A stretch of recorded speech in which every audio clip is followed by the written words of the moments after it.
Sir, with the hostility, there is no need. We'll just walk out here in these kinds of woods. Captain of what? I'm just the captain of this troop of men. I was a platoon leader. We were sent up here with the king to deal with the problem with the frost giant. King from where? Frost giants are huge. The king in Asking. Huge guts. You've not heard of him? No. We're new to these parts. He's the king of these lands. I find that hard to believe, but I'm sorry to be rude, but he's the main man in charge here, and he sent us and our platoon to go and deal with this frost giant. We dealt. Sent you with any proof that you work for him? You kind of see him like, and you look and roll a perception check for me. 7. 7. I mean, he's not really looking too good. He seems to be holding his side very well, and you kind of like give a once over to everybody in here, except for like the tall like clothed person. It seems like everybody's a little bit beat up, you know, not looking the best. He pulls out this writ, and it's basically this bundle of paper, and he's kind of like, I'll need it back after you're done reading this. I lift the bolt out of one hand, and I kind of hold the other one kind of above it so I can read it. What does it say? It basically is a brief description that the men that are here, they were sent by the king to go and deal with the frost giant in the far Shiver Peaks. Any and all people that read this writ must do all that they can to assist these men in their task at the captain's discretion. And that's basically what it says. It's just like a clause that basically if they needed something from you guys under the king's name, you're supposed to give them what they need to continue helping with their mission. Fold it back up and hand it back to him. Thank you, sir. Who's in charge of So, we saw some torches downhill. What are you all doing out here? it? We're making travel to meet a king ourselves. We have a note we're supposed to be delivering for someone who will be king. Well, where are you from? Traveling from? Let me in for my awareness, but we've been attacked more than once this night. I'd prefer to keep our distance at the Yes. No, really. But you do seem to need a place to stay. Can I help us set up a camp around here? Yeah. I may not be the best one to help, but my men here are Stuart, Aiden, Bear, and he's here. It's all muffled. Sven, I'm sorry. I don't see much of you. Did you say one of you guys' names is Bear? Yes.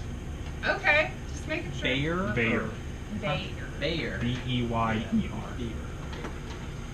Well, if your men can help us set up camp, I'm sure we'd be happy to exchange some. We have a couple of rations and everything from some animals that attacked us earlier this evening ourselves. We'd be happy to share and exchange for help with camp. Oh, we definitely do that. Men hop too, and you kind of see they're kind of like the skinny guys, just like the big muscly guy. Like you kind of just like see him just huff and just keep going. It just seems he's kind of like done with this whole situation, but like seems to be the like most jacked guy out of the group. So you guys both kind of speaks up, and he's like, all right, well, I'm kind of leading this expedition. If your men will follow me, you two stay close. We'll make our way back. You two kind of noticed about 15 minutes ago, everybody else just kind of disappeared. What would you like to do? I'm gonna move to the front of the cart. I'll keep my hand on it. One hand. Okay. Check up on Silvis. I'm not sure that I noticed anyone was gone. I'm focused on the horses, making It's sure they're good. debatable. It really is. Just roll a perception check for me. Cool. 10. No. You're still. Are the horses okay? They're very okay. Okay. I'm just soothing. Alright, so, yeah, he didn't say anything. He did? No. Alright, I'm gonna try and see if I can spot something. Perception check. 7, 10. 10. You kind of squint your scaly eyes and kind of look off, and you see like 2, 3-ish globes kind of just like floating in the distance. And that's kind of all you can make out. I'm guessing it's our friends. So I'm gonna pull out my rope and tie it to the cart. Okay. I'm gonna head off towards the light while tying the rope to me. So it's a 50-foot rope. Okay. So Sylva's start just over there playing walking with the that way. horses and everybody's gone. So you guys, you know, it's taking you like the path getting there was uphill, a little bit more trudgy. You know, you guys kind of make your way a little bit quicker going downhill. After about 30 minutes, and you know, everybody's starting to just like get like the shivers. You all have been kind of like unprotected out in this just full blown blizzard for. Assuming we would have wore the furs that we had. Yeah, there. you guys are good, but What about his men? his men, they're like. I'm gonna try to keep them warm as Except for that best I guy. can with fireballs. He came prepared. So yeah, Sven, you're just kind of like. I'm not sharing. I'm just It's all mine. You see the muscly guy. He's just kind of like, you know, chainmail up to here, kind of forearms bare, just like. A little bit of like the crusty starting to go on here. Little like rickety looking guys just kind of, and the other dude's just kind of like holding himself, kind of shivering.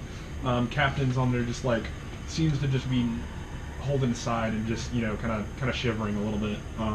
But you're just gonna cast some fireballs and attempt to. No, I'm just holding firebolt close to him to try to keep him warm. Okay, so you kind of like try and hot hand yourself around a little Defrost bit. your nips. You know, you get a couple like grunts of approval, and then once you leave, then it just. And then you know you keep kind of like going around, shipping around, trying to keep everybody warm.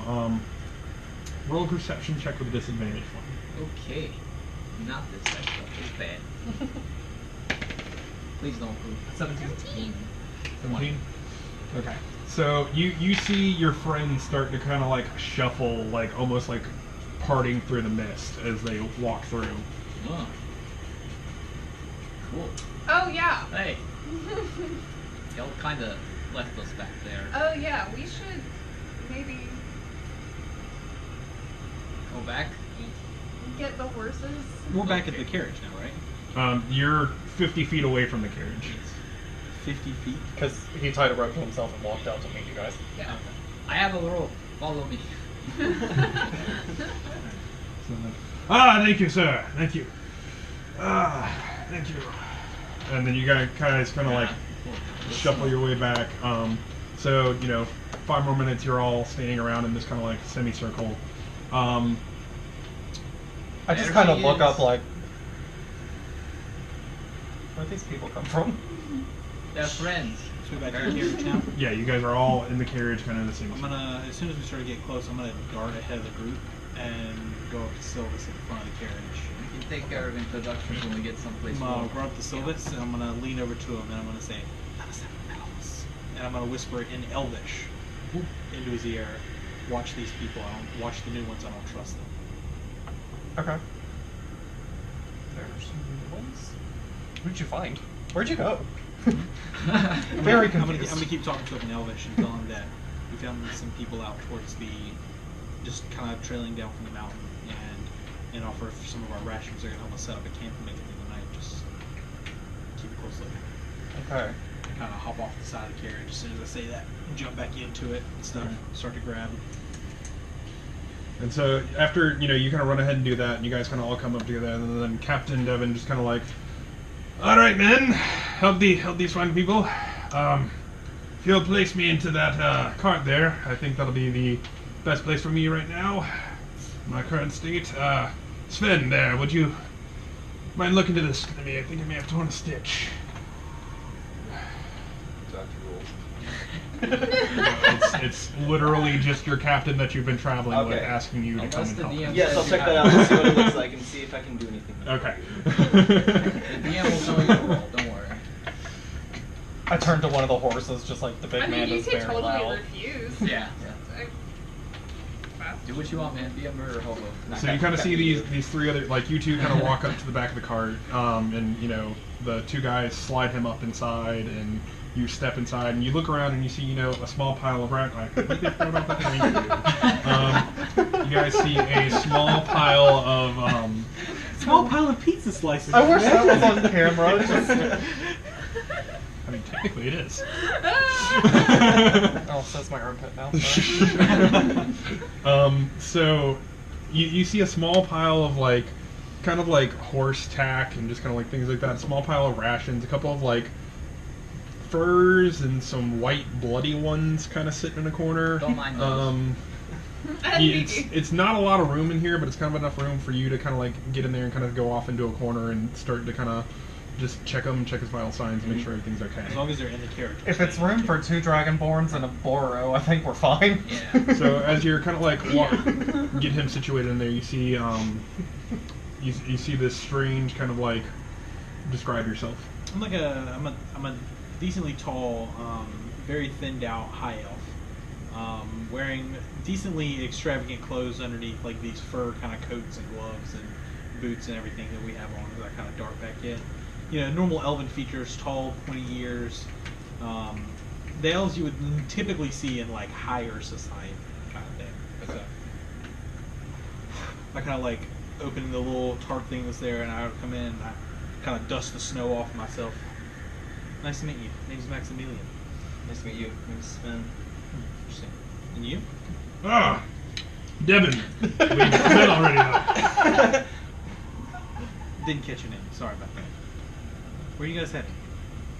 We are heading back to try to get back to the king from the troll. As you can see, we've stayed heavy in Frostride. That one. Troll. I know that.